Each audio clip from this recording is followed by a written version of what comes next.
We were legally married in Strathmore, Alberta, Canada, this past June. Yeah, it was great. Yeah, was it a good ceremony? It was great. We're part of the International Gay Rodeo Association, and we were married at the rodeo in Canada. Yeah. Were you able to have some friends and family there too? We had a lot of friends there, most of the people that we do rodeo with on a regular basis, and her stepmom and stepsister were able to make the trip. So it was all family. Why is marriage important to you? We have 2 children and 2 grandchildren, and it's important for us to protect them and to protect ourselves and to let them know that, you know, our love is it matters and that their family matters.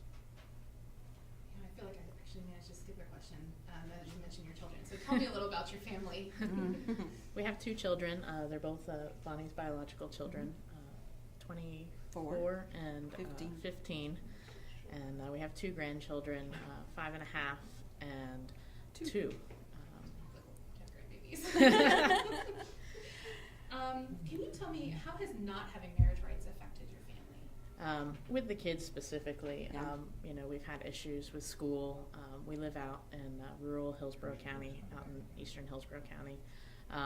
You know, while we haven't had major problems, we have had some things with the school, you know, just not recognizing myself as a parent. You know, and I deal with the kids mostly on a daily basis just because of her work situation gets her to work very early in the morning, so I'm normally bringing the kids to school, picking them up, doing things. So it's caused some issues. Yeah, the emergency cards don't say parent 1, parent 2.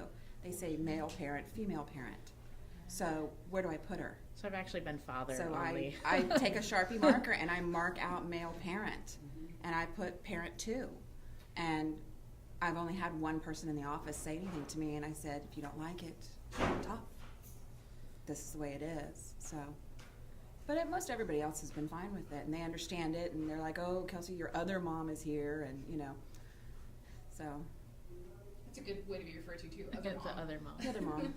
Mm-hmm. Okay, so tell us about how you 2 met. That's a cute little story. She came into the little bar that I used to work for down in South Tampa, and I was sitting out at my picnic table with my little calendar because I was booking bands for summer Sundays. And she walked in dressed all in leather. And I thought, who is this? And why is this person wearing leather in the Okay, middle let of me summer? preface. It wasn't the middle of summer, it was November. And In I was Florida, it's on my summer. motorcycle, and it was motorcycle.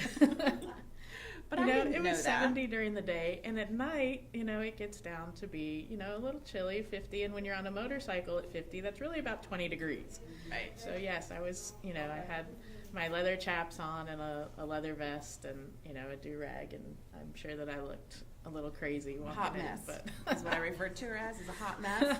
And then she sits down at the table and starts talking to all of my friends who seem to know her. And I thought, who are you? Where did you come from? How do you know all my friends? So, but later that night, I told her, this is going to make me cry. Say it. She told me, she says, you're going to be my new best friend. You know, at the time, I had worked with Sawmill Camping Resort as their promotions manager, and she did bookings for this bar. So she was trying to make sure that, you know, the events didn't conflict, and it just kind of went from there. And it was pretty funny. We actually have her best friend I've known for 20 years, and we had kind of lived a parallel universe but had never met. Her oldest daughter, or our oldest daughter's godmother, was my roommate's girlfriend at the time that they were together, and we had never been introduced to each other, so it was really strange, you know, just how kind of events happened for almost 20 years. We had never run into each other, and at the time just happened to be right. Yeah. And I asked her to marry me on the third day of our first date Third that day. lasted 5 days. So Yeah, movie. I know, right? I told you it was a cute little story. visit getengaged.org and join the fight.